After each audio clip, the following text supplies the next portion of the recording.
All right. Well, A Kid Again is with us today. First, I'll say I'm Ruth Cleet, the trustee of the Elsa Sewell Foundation. And then why don't our folks start introducing themselves? Start with Andy, since he's on my left.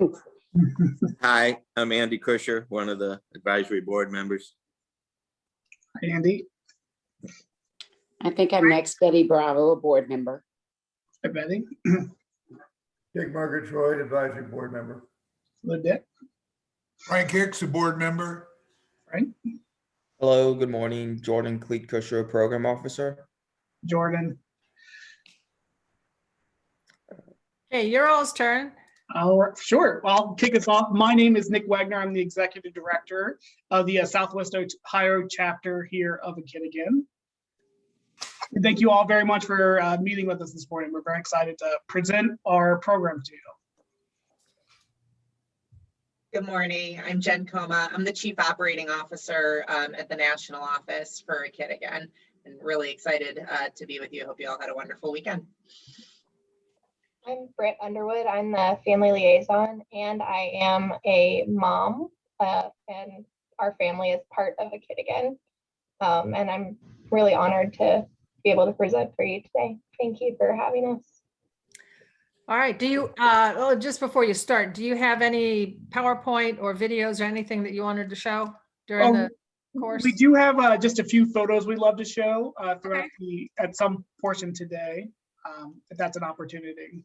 Well, it's up to you, and you're making the presentation and we're sitting here ready to take it in. So please begin. All righty. It does not appear that I'm able to share at this moment. Oh, I'll Sure, put you in there. Hang on. I'll get you. that's all I will get you. Nick. There you go. Thank you. Wait 1 second. There you go. Perfect, thank you. So I'm not going to share my screen just yet, but in a minute we will to talk a little bit about or show some of the great things that we're doing in the Southwest Ohio chapter of A Kid Again. But again, thank you very much for allowing us to chat today about our program. Just a little bit about A Kid Again. We are our goal is to provide an opportunity or a timeout for families that are raising children with life-threatening conditions. So we do that by hosting monthly cost-free and carefree outings that we call adventures. The adventures are really an opportunity for families to not only connect with their own family and going through some of the struggles, but also to connect with other families who are going through similar situations and to provide them an opportunity to, recognize that they're not alone in their journey that we have. So we do that, again, our adventures monthly that we host. And those adventures we really want to provide an experience that our families would not have otherwise if they did not have this illness with them. So we take out the financial burdens for our families. We really provide all aspects. We do all the planning for our families to come out to these events. We have great partners with many area vendors here in town, such as Kings Island, the Cincinnati Zoo, the Cincinnati Reds, the Newport Aquarium, just to name a few, and to really, again, provide them a full experience. We cover all costs for our family that are associated, from admission to parking. Typically, if there's an opportunity to have a lunch or a snack, we will take care of that cost as well. And part of what our grant proposal today was for was, our families go to Kings Island, to the zoo. If you can imagine, what does every kid want to do when they're at one of those opportunities? They want to buy a gift. They want to go to the gift shop. And honestly, sometimes the gift shop's more exciting than the roller coaster. So we like to provide an opportunity for our children to really have that opportunity to buy something at the gift shop as well. For many of them, it's just not an opportunity that they have for financial constraints to buy something at the gift shop when they go. A unique part of our program is that we're not focused solely on just the child who is sick, but we cover all members of the family, including the siblings. And a lot of our programming is centered around how mom and dad might be able to connect with their families as well. So again, it's just not the child who is sick, but we take the whole family into account when we're hosting these programs. Another unique factor is that once a family is enrolled in the program, they are able to stay in that program until they're the age of 20 years. So it's not what some would consider maybe a one and done opportunity. We are there through the whole adolescence of this child to make sure, or this family, I should say, to make sure that we're providing them opportunities to really, really, really have a strong connection with other families that they're building. So again, in some cases, some of our families might join us for an adventure 12 times a year. Some of our families may not need that adventure 12 times a year, but some of those families do. We see some just a couple times, others every month, because they need that time out from their illness. Jen, anything I'm missing on that you'd like to add? No, I think it's just important to make note that when we talk about these adventures and what it really means for a child and for this family, if you think about a kid who's in and out of the hospital regularly, having appointments, having surgeries, being poked and prodded, they're not living the same childhood that many of us who were healthy or are raising healthy children were able to experience, or that I know I'm able to experience with my toddlers, because I'm so blessed that they are healthy. And so when we're able to bring a family together, the ill child, their siblings, and their parents, we know that we're giving them a time out from that illness for a day to not have to think about the next surgery or the next hospital visit or doctor's appointment. And we know that when that child is hospitalized, the thought that there is something for them to look forward to in a couple of weeks or a couple of days when they recover, or when they get out of that appointment or that surgery, gives them hope. That makes our kids fighters. When you see the smiles on our kids' faces, many of them who probably don't look like our kids, they're missing hair because they're going through chemo and radiation. They have a trach, they're in a wheelchair, they have other deformities because they have very rare chromosomal conditions. When they're all together at the zoo or at the amusement park, they don't stand out. No one's staring at them. They're one of many. The kid next to them looks just like them, may look different, may be feeling different that day, but that's okay because they have a peer that can relate to the situation that they're going through. And I don't know, obviously everybody's situation on the call today, everybody's family situation is different. I certainly hope that you're as blessed as I am to have healthy children. And so when we think about the kids that we serve and what those families are going through and what their medical journey looks like, we know that we're putting a smile on a kid's face that doesn't know if they're going to be here for a day, a week, or in some cases, be able to live a long and fulfilling childhood. And so that's really at the end of the day what we're trying to do. Bring hope to these families that are otherwise in a situation that so many parents hope that they never have to be in and never have to face. And that's really, I think, what makes us unique. When Nick talked about we're not a one and done, we're not. A medical journey for a sick child is not just a point in time experience. When that child is sick, they're in it for the long haul, probably into adulthood. And so our ability to make them or give them the ability to have a childhood that they may not otherwise get to have is really what makes us unique and what makes what we're doing for these families important and special. Just one other note to make, we're condition agnostic. And so we serve kids that have very common illnesses and conditions, certainly cancer, cystic fibrosis, spina bifida, muscular dystrophy, but we serve kids with over 250 unique diagnoses. So if you think about that, there are so many that I can't even say or pronounce, and probably you've never even heard of. And then when you think about those types of conditions, there aren't organizations out there that are serving those families because their condition is so rare. They're 1 in 20, they're 1 in 200 in the country or in the world. And so no one's even created an organization to provide services to that child or to that family. And that's where we step in. And we know that we're able to be there as a support system through that difficult medical journey. I see we probably lost Britt. Yes, and I know she's on. I know she sometimes has internet connection issues at home. So hopefully, I don't know if Nick's had a chance to text her while I've been talking to see if she can hop back on. Yeah, no, unfortunately, it looks like the internet in the whole house is down. So her daughter's not able to get on for school. So we apologize for that. When we invited Britt on, Britt serves as our family liaison. So she actually sits on our board and she represents all 900 of our families that we service in the chapter. And she really helps us navigate the chapter and provide a great aspect to the board on why we do what we do and why it's so important. So she did provide, actually, interesting enough, this morning, she drafted a little bit of information about what she planned on stating today, and she did send that to me, and I do have some photos. So if you allow me, I'll just share the photos and just read what Britt was planning on sharing today. So just a moment here.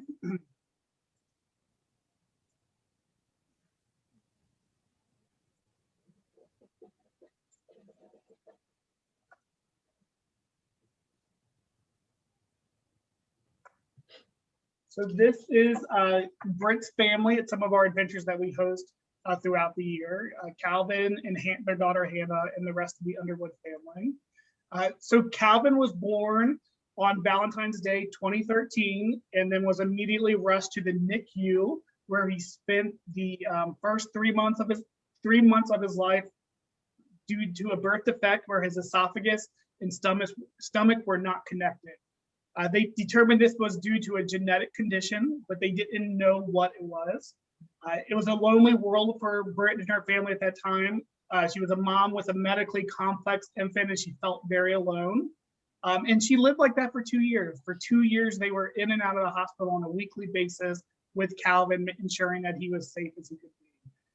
And she references they were plotting their lives by appointments and procedures and surgeries for Calvin. That was their life for 2 years. Then when they were 2 years old, another medical mom in an online group mentioned a kid again, and that was their first foray into our program. They enrolled, and we're very excited to have opportunities to not think about their illness. That year, they also received a diagnosis of MFDM, mandofibrillary. It's a very long word that I'm sorry, I'm not able to indicate. Every time I say it wrong. But we do know that there are only 108 cases in the world at this time with that disease, MFDM. So again, it's very isolating for Brittany. None of those cases are here local in Cincinnati. So she was really not able to connect with a lot of families with that. Their first adventure was the Newport Aquarium. Calvin, again, was just 2 at that time, and their daughter Hannah was 7. When they were on the way to the aquarium, Britt indicates she was really apprehensive because she felt that there would be a lot of stairs. At that point, they were doing a feeding pump for Calvin, and it would randomly go off. In typical world, she would receive a lot of stares and looks when that would happen. But when she walked in, she looked around, she saw that there were other kids with feeding pumps, other kids in vents, kids who were in wheelchairs. And where she was most intrigued was the siblings of those kids who were really there to support their family. She says she'll never forget that first adventure. The kids were able to buy something with their shark bucks at that time.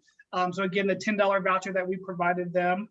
And they bought stuffed animals, and she indicates they still have those stuffed animals, and Calvin actually references it quite a bit to signify it's from a Kid Again. He recognizes that stuffed animal came from a Kid Again adventure, and he was able to shop for it by himself. At that time, they'd never been to the aquarium before. They just indicated that they could not afford to take their entire family, and then have the risk of going home quickly if something went wrong or there's a medical condition that they had to stand out. They've been with the Kid Again program now for 5 years, and she indicates that each adventure is very special and memorable for her family.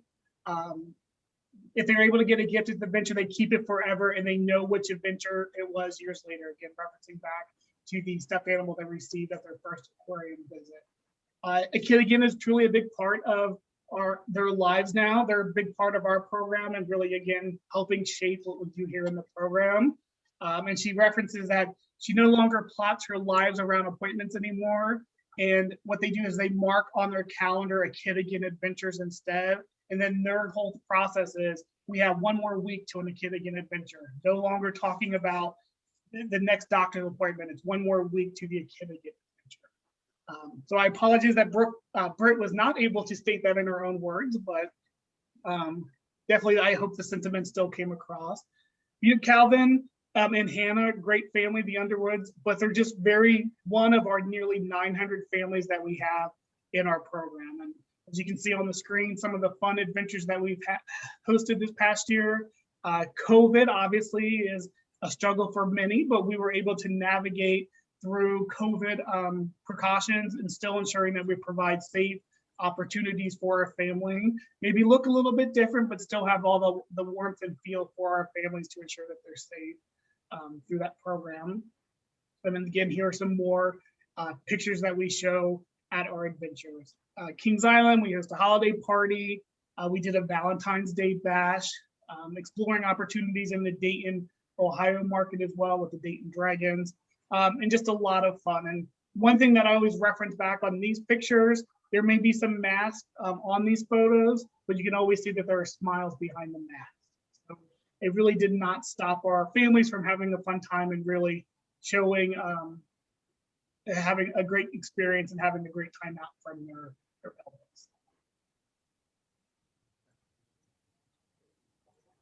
Yeah, so we've been here in the Southwest Ohio chapter for 20 years. We are one of 6 staff chapters across Ohio, Pennsylvania, and now Charlotte, and Indiana as well. Our goal truly is to help as many families as possible.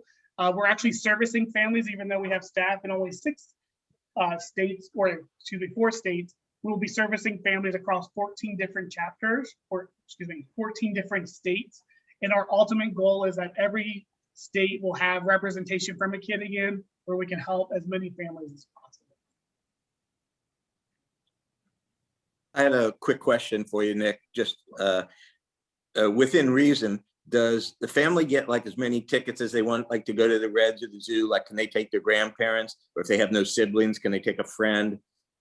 Sure. So we do, the limitation that we do have is that it is for families, their immediate families. So mom, dad, brothers, and sisters, and the sick child.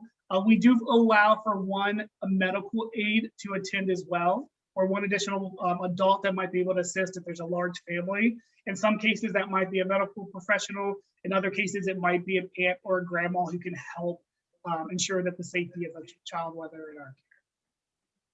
I have a question. I want to thank you for answering, or that she answered what the condition agnostic was. I've truly never heard that term before, so I was glad to see that. When you say the number served, 900, are we meaning a greater Cincinnati area or your bigger? Yeah, so 900 is just our families here across Southwest Ohio, which includes the Dayton, Ohio market, as well as Northern Kentucky and a small portion of Southeast Indiana. Across all of the KID again in our current chapters, we're just above the 2,500 mark of families that we're serving. And again, that number does fluctuate. When our families are 20, they graduate from the program. So that number does fluctuate based off the number of graduations that we have each year from that. And one last question, when maybe, I don't think you answered this, when you do go on a, say a Kings Island adventure, how many families is it limited to at a time? Yeah, so the great thing is that we try to host adventures that are not limiting towards the capacity, because we want, if we have 900 families in Southwest Ohio that want to attend, we want to ensure that we have a facility that would allow for that to happen. The great thing about Kings Island actually is that we partner with our Central Ohio and our Indiana chapter and make it a much bigger adventure. So we actually have about, I would say about 600 families that actually participate in that adventure. Our standard adventures are about 200 and 250 families that attend each month that we host. And again, the great thing is that our families are not required. There's no concern if a family enrolls and they say, we can't come today. There's no concern for us. We're there when the families need us, but we don't want to put that pressure that they have to register, they have to attend each month, because we recognize that's a concern for some.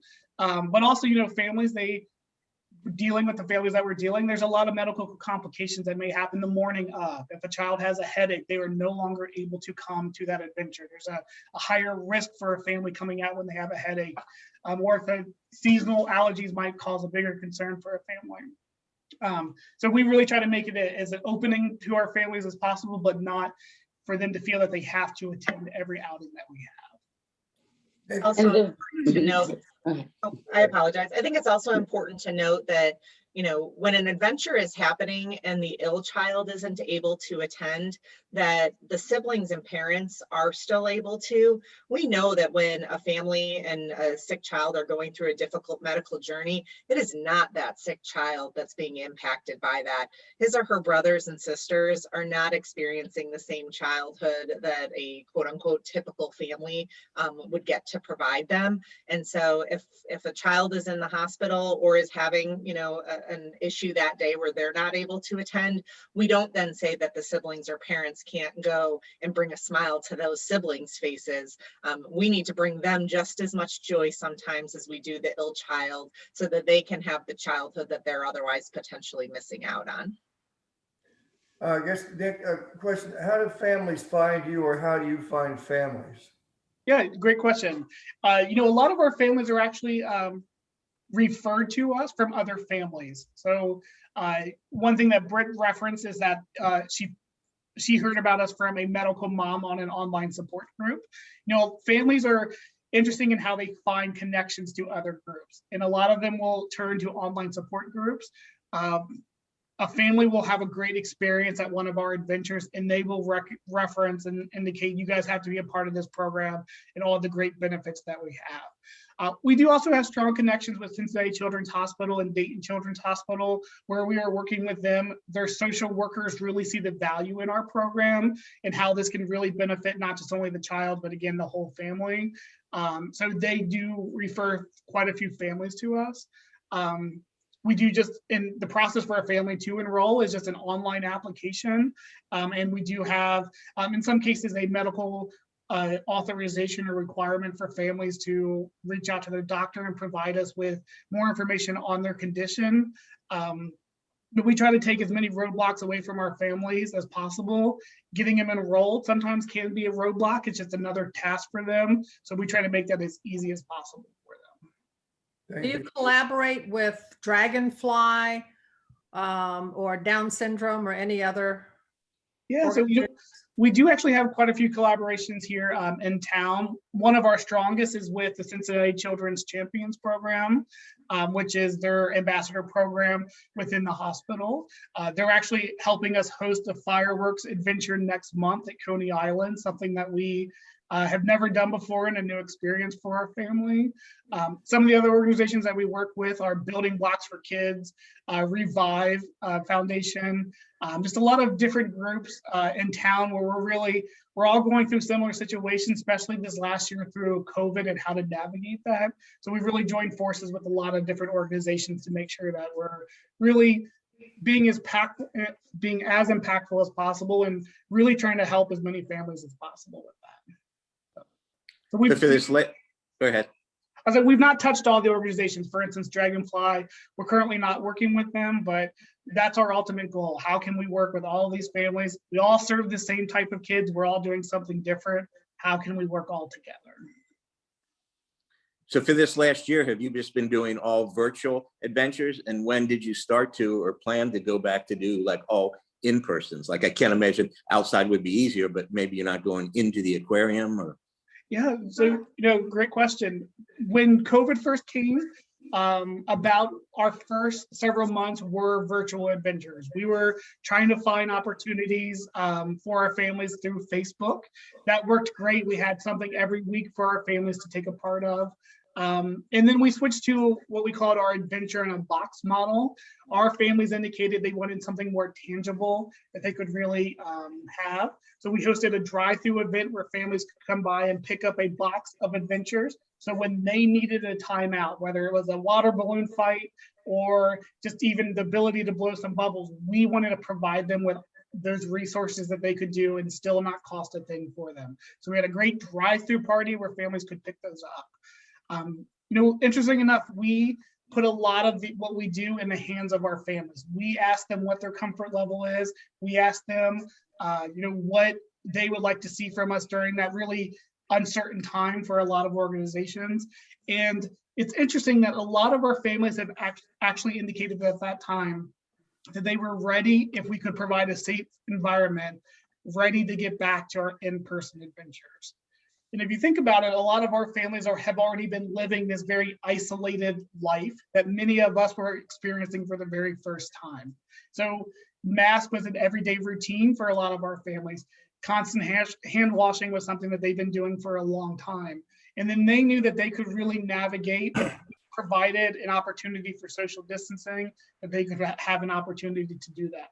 So we really took that in, and we did some creative things. We did a drive-in movie night where families could come and, again, be very socially distant. We also even returned to our adventure at Kings Island. Kings Island's a great partner of ours, and we worked with them to ensure that all social distancing measures were available. It looked like a different adventure than what we would host in the past. Again, we typically have big social gatherings where we all gather together and celebrate the day. We didn't have those opportunities, but we did have the opportunity for families to connect with their family and their little pods. And that's really important to what we were doing. Even the aquarium, we did host a holiday party at the aquarium. We did have limited numbers for that, but we provided families a drive-through experience. If they were not comfortable coming to the aquarium, we did provide them an opportunity for a light show that was drive-through only. And we had staggered start times. We eliminated the food portion at that point. Instead, they had a snack to go. So there were ways that we could do that. And our families, again, really expressed how during this time, a lot of other organizations were stopping all of their programming together. And we were still able to, I would say, think outside the box to find creative ways to really service our families during that time. Excuse me, on those $10 vouchers, is it the child who is ill receives that, or every child in the family? No, so we offer that to every child, all siblings as well. And again, all of our programming takes the siblings into account. We want to ensure that that sibling has the same experience as that a child, and every child in attendance has that same experience. We always say when you come to one of our adventures, everyone's a VIP for the day. So everybody gets the same VIP treatment no matter what. Yeah. So you're a national organization, right? Correct. And then you have the Southwest Ohio chapter. Correct. In your documents that you provided us, the tax return versus the Southwest Ohio chapter board, are those two different lists of people? That would be two different lists. So we do have a governing board through our national team, and then the chapters do have their own advisory boards within each of the locations. So what's shown on the income tax or the 990 would be your national board? That is correct. The 990 would be our national board members. And then your A Kid Again Southwest chapter board is your advisory board. That's correct. Yes, ma'am. Okay. So how many chapters do you have nationally? You said you have 1 in 6 within 4 states, Correct. but what about nationally? So we have 6 total chapters here in Southwest Ohio, our Northern Ohio chapter in Cleveland, our Columbus chapter, which was our founding chapter, our Central Ohio. We just opened in the past couple of years our Indiana chapter in Indianapolis. Philadelphia was opened last year, and actually in just the past couple of months, we've opened our Charlotte, North Carolina chapter. So we're a national organization, but we're a small, growing national organization. As we say, you know, we have a national office with a national presence, but we are currently just operating 6 chapters nationally. Okay. Yeah. Funds that you get here locally, as Stay for local. example, the El Sewell Foundation Fund, that does go to the local chapter. It does not go to the national chapter. Correct. that's correct. All funds received, whether through fundraising, grant opportunities, all of that is put right back into our families that live here in Southwest Ohio. And Northern Kentucky. Correct. Northern Kentucky as well, and then also the Dayton, Ohio area. So, Our board does a lot of work with the aquarium, and it's easy to see how your program would dovetail with it. Yeah, it's a great opportunity. We've been working with them for about 5 years now, and they really roll out the red carpet for our family. Again, as Jen referenced, all of our guest or IPs, and they see how impactful in a day at the aquarium could be for our families. And they really just want to make sure that they have the experience and have a great opportunity for us. They ensure that everything is available and that, wheelchair accessible, maybe even more opportunities for it to be wheelchair accessible than most days, as many of our families are in wheelchairs.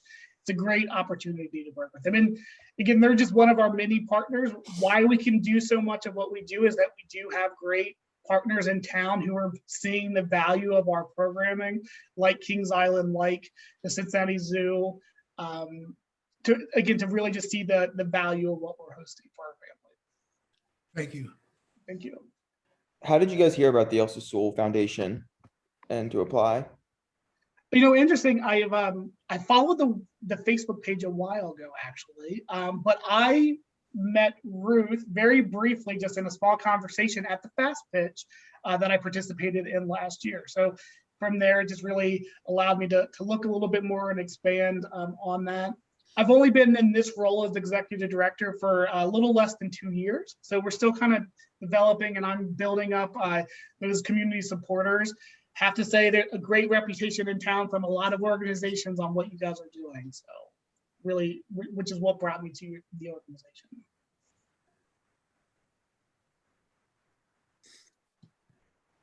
Do you have any questions for us?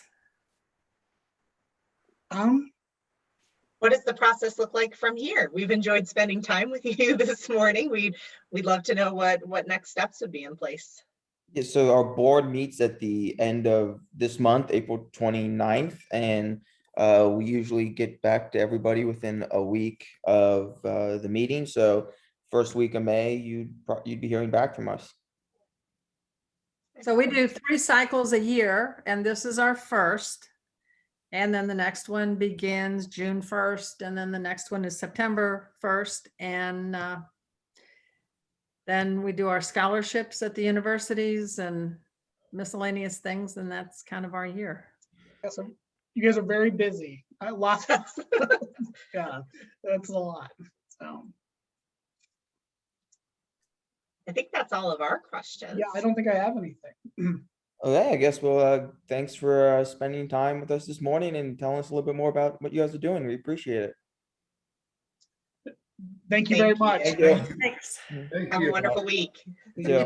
Thank you. You too also. Bye-bye.